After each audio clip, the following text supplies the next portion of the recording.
시민 여러분, 대한민국 국민 여러분, 반갑습니다. 이준영입니다. 금천에 오니까 바로 옆집 온 것처럼 정말로 마음도 편하고 여러분 가깝게 느껴집니다. 여러분은 어떠십니까? 여기가 가산이라고 불리는데 이게 아마도 가리봉동하고 독산동 합친 말 아닌가 싶은데 맞습니까? 이 원래 길 하나 사이로 있던 마을 동네인데 제가 80년대 가리봉동의 지원투쟁을 쫓아나왔던 경험이 있어서 이 동네를 조금 압니다. 지금은 정말 깨끗해졌는데 그때는 이 동네 근처만 오면 사실 냄새도 많이 나고 복잡하고 그랬었는데 지금은 정말 많이 바뀌었습니다. 그렇죠? 그래서 잠깐 옛날 생각도 났습니다. 뭐 공소시효 지났으니까 하는 말인데 그때 집회 시위 많이 했지 않습니까? 그죠? 그때 안 한 사람이 이상한 사람인 시대가 있었죠. 정말로 반갑습니다. 조금 전에 우리 직장맘 홍지연 씨? 네, 어쨌든 다시 한 번만 이름을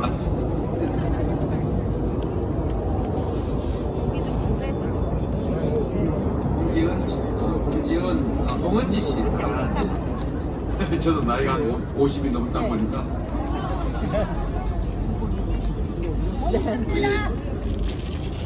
홍은지 씨 말씀이 참 절절하지 않습니까? 우리가 저출생 문제도 심각하고 또 기회가 부족하다 보니까 청년들 사이에 남녀 수도권, 비수도권 갈려서 서로 분열되고 심지어 직무하기까지 하는 상황들이 발생했는데 사실 우리 정치인들이 그렇게 하지 않고도 살 수 있게 협력적 경쟁을 하면서 친구로 서로 의지하면서 살 수 있는 사회를 만들어야 하는데 우리가 못한 우리 기성세대의 잘못이 있습니다. 우리 기성세대는 자신이 성취를 하는데 고도성장 시대에 기회는 많이 누렸으면서 우리 공정성 문제를 사실 방임했습니다. 그래서 정말로 심각한 양극화, 엄청난 격차가 저성장을 불러오고 이 저성장 때문에 사실 기회 부족이 왔고 우리 청년 세대들 그 기회 부족 때문에 우리 모두가 겪어야 될 고통을 온전히 혼자 다 부담하고 있는 것입니다. 아까 3가지 말씀을 해주셨는데 제가 오늘 준비한 유세문도 있긴 하지만 그 편지에 제가 답을 간단하게 먼저 하도록 하겠습니다. 첫째는 역시 육아 문제입니다. 아이를 낳아 기르는 것이 기쁨이어야 하는데 행복이어야 하는데 이제는 아이를 낳아 기른다고 하는 것이 고통스러운 시대가 된 것 같습니다. 이제는 전 세계에서 출산율도 가장 낮고 또 스스로 세상을 하직하는 사람들 비율도 전 세계에서 가장 높다시피 합니다. 그래서 우리 사회 모두가 불행하고 불안하고 그렇습니다. 일단 여성들이 겪는 어려움들이 남성들에 비해서 많은 게 사실입니다. 우리 여러분 토론에서도 보셨지만 남녀의 이 차별에 따른 이 불평등 격차는 현실로 존재합니다. 전 세계에서 존재하고 우리나라는 유난히 심하고, 그래서 이 성차별 불평등과 격차는 현실로 존재하고, 새로 짓고 싶으면 재건축 재개발 규제 완화해서 두꺼비도 헌집 말고 새 집 살고 싶다는데 좀 크고 깨끗한 집 살게 만들어줘야 되지 않겠습니까? 그래서 우리 젊은 세대들 처음으로 집 살 때 부담 없도록 새로운 주택 많이 공급하고, 집 여러 채 가지고 있는 사람은 추가로 살 때 그럴 때는 금융 제한을 확실하게 하더라도 처음 집 살 때는 공공에서 택지 가격, 건축 가격 거기서 더 많이 받지 말고 충분히 연가로 공급하면 현 시중 시세의 50%, 60%밖에 안 됩니다, 여러분. 그래서 우리 생애 최초로 집을 살 때는 대출 규제를 좀 완화해서 담보대출 90%까지 해주고, 청년들이 집 살라 그러면 소득이 없더라도 미래 소득까지 계산해서 DSR 인정해주고, 그래서 내 집 마련의 꿈 쉽게 이루도록 하겠습니다, 여러분.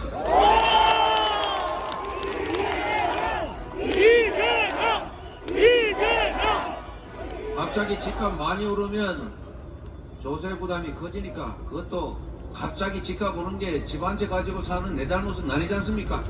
그럴 때는 천천히 단계적으로 올리면 됩니다. 제가 그렇게 하겠다고 약속했지 않습니까, 여러분? 여러분, 사실 정책이라고 하는 것은 제대로 살피고 사각지대 없도록 섬세하게 문제점 찾아내서 좀 골치 아프고 힘들긴 하지만 잘하면 됩니다. 지금 유동성이 많으니까 대출 규제, 전세 대출, 임대보증금 대출도 지금 제한하고 집 사는 것도 제한하고 잔금 대출도 받기 어렵고, 그런데 금융 규제를 하려면 저런 빌딩을 산다든지 아니면 집을 갖다가 투기용으로 많이 살 때는 엄청난 금융 제한을 가하고, 대신에 한 채 가지고 있어서 내가 정말 꼭 필요해서 살 때는 금융 제한 많이 풀어서 인정해 줘야 되지 않습니까, 여러분? 영끌에서 집 사고 집 때문에 고통받지 않도록 적정한 규모의 주택, 제가 약속한 대로 311만 가구 확실하게 보장하고 공급하겠습니다, 여러분.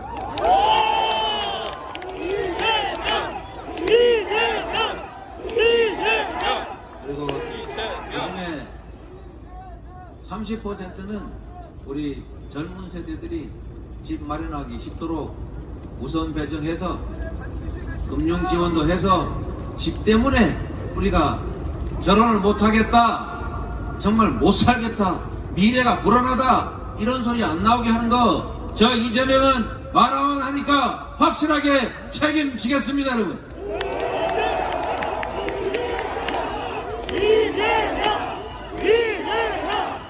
그리고 마지막으로 이 말씀도 정말로 중요한 말씀입니다. 제가 오늘 드릴 말씀의 일부이기도 한데, 우리가 생명과 안전의 위협을 받지 않고 안전하게 사는 나라, 그거 국가가 해야 될 첫 번째 의무입니다. 동의하십니까, 여러분?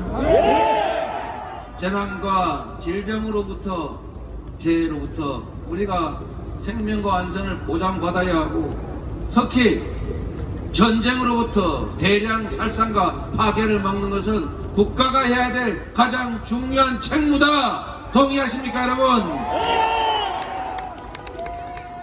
여러분, 평화가 경제고 평화가 곧 밥입니다. 평화롭지 않으면 경제가 죽습니다. 정치가 불안해도 경제가 죽고, 군사적 불안감이 생겨도 경제가 죽습니다. 대한민국 경제가 똑같은 회사인데 대한민국 기업이라는 이유로 주가가 60% 가까이 저평가됩니다. 지정학적 리스크 때문에 그런 것 아닙니까? 아직도 한반도에서 휴전선 그어놓고 백수십만 명이 총을 들고 언제 전쟁이 날지 모른다는 그 불안함 때문에 똑같은 재산도 다르게 평가받지 않습니까? 맞습니다.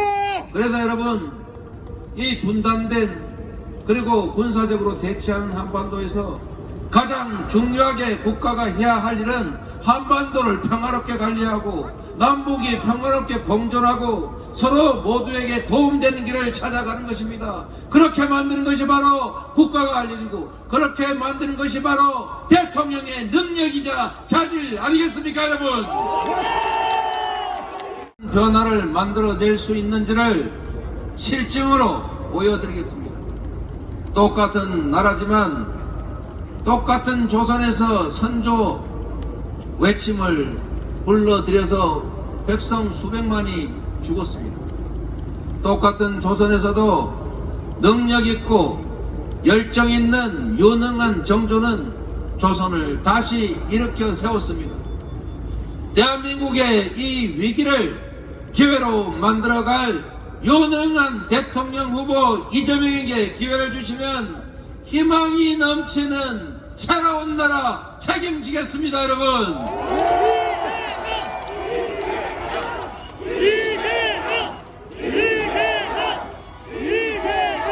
여러분, 우리에게 닥쳐있는 위기를 기회로 만들고 우리 국민들이 희망을 가지는 새로운 나라를 만들려면 우리가 가지고 있는 힘과 지혜 모두 모아야 합니다.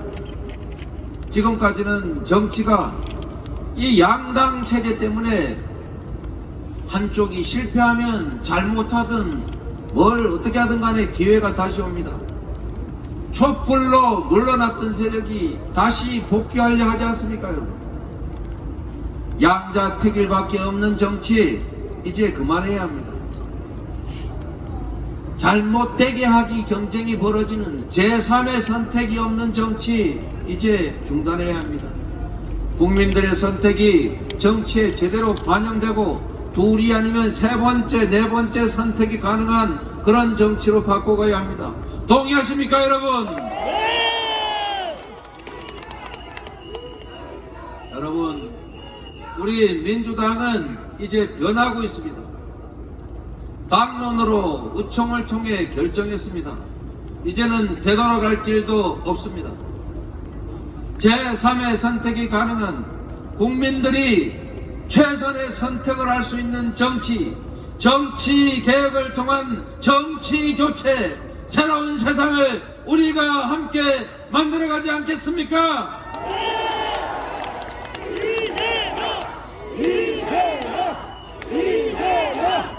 저는 우리 국민들은 준비되어 있다고 믿습니다. 우리 국민은 위대합니다. 코로나19를 지금까지 이렇게 잘 이겨내는 것도 우리 국민들의 몫이었고, 황무지 위에서 세계 10대 강국을 만든 것도 바로 우리 국민들이었습니다. 바로 여러분이었습니다. 감사합니다.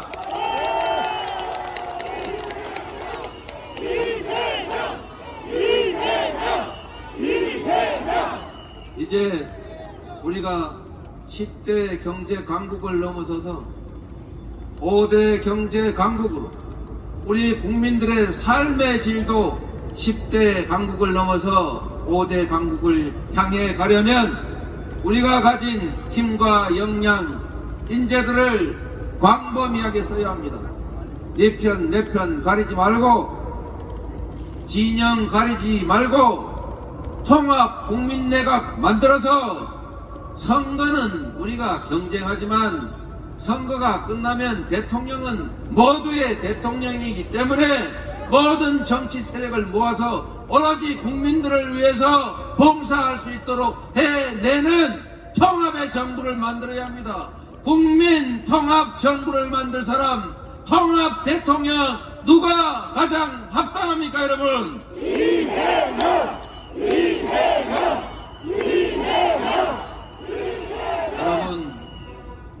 여러분 일부에서 알고 계시는 것처럼 저는 아무것도 가진 것 없는 사람이었습니다.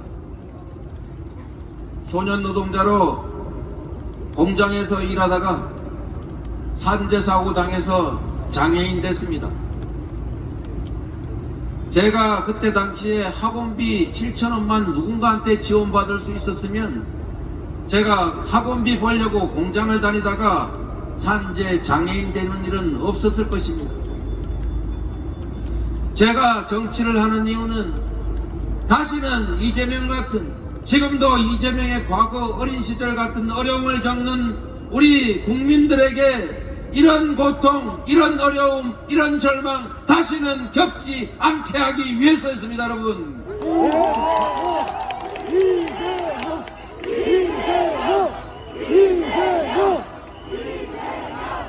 제가 하는 모든 정책은 저와 같은 삶을 사는 우리 국민들의 아픔이 배어 있습니다. 제가 교복을 입어보지 못했기 때문에 무상교복 정책을 정부와 싸워서 관철했습니다. 제가 아버지 청소하시던 아버지께서 시장에서 버려진 과일 주워다가 우리 식구들 밤새 먹어치우던 그 아픈 기억 때문에 우리 어린이집에 국산 요기 과일, 싱싱한 과일 공급하는 사업 시작했습니다. 제 어릴 적 그 아픈 추억 때문에 청년 기본소득 조금이나와 시작했습니다.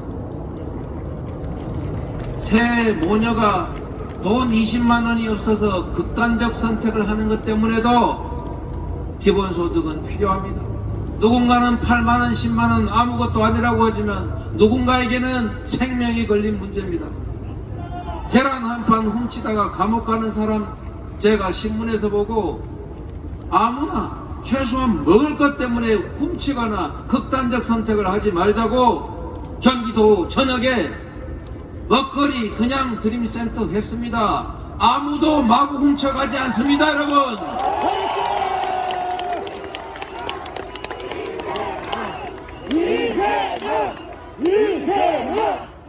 사채에 피해를 입고 빚이 100만 원이 1년 만에 1000만 원 되고 3년 지나니까 5천만 원 돼서 더 이상 갚을 길이 없어서 온 가족이 세상을 떠나는 그 참담한 장면을 보고 최소한 우리 서민들도 1000만 원 정도는 우리 은행에서 은행 금리 정도로 좀 빌릴 기회 주자. 이게 기본 금융입니다. 이런 거 해봐야 되지 않습니까, 여러분?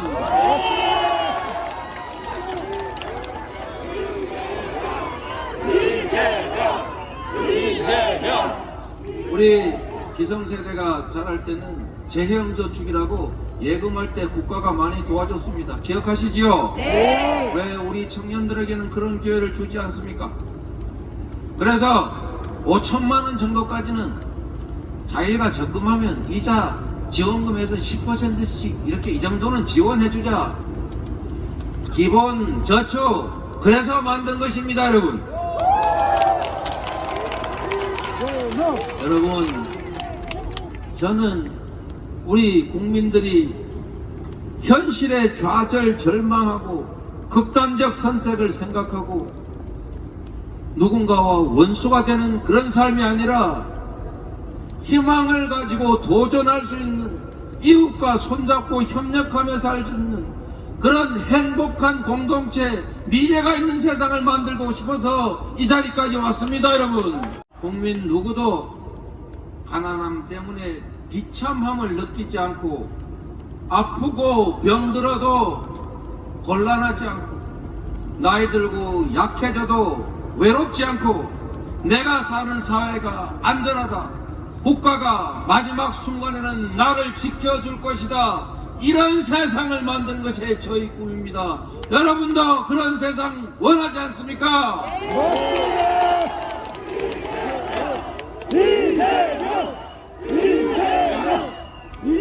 국민 여러분, 정치는 정치인이 하는 것 같지만 결코 정치인이 아니라 국민이 하는 것입니다. 왕조 시대에도 왕이 백성을 존중했습니다. 왕은 물 위에 뜬 배와 같다. 백성이 배를 띄우기도 하지만 언젠가는 배를 뒤집을 수도 있다. 백성을 존중하고 하늘로 섬겨라. 민심이 천심이다. 이렇게 가르쳤는데 국민주권의 민주공화국에서 이 나라의 운명을 결정하는 것이 몇몇 정치인이겠습니까? 아니면 국민이겠습니까, 여러분? 국민입니다. 여러분, 저는 국민을 그리고 역사를 믿습니다. 자, 이재명은 국민을 믿고 역사를 믿고 국민의 민생과 경제, 우리의 평화 그리고 통합된 나라를 향해서 뚜벅뚜벅 여러분과 함께 걸어가겠습니다. 여러분, 저는 믿습니다. 내일 모레 사전투표 3월 9일에 투표, 대한민국의 운명을 결정하고 여러분 스스로의 미래를 결정하는 그 중대한 결정을 결코 특정 정치인의 권력욕이나 특정 정치 세력의 권력을 주기 위해서가 아니라 바로 여러분 자신을 위해서, 우리 국민 스스로를 위해서, 우리 국민 스스로가 갈 길을 결정할 것이다, 이렇게 믿습니다. 여러분,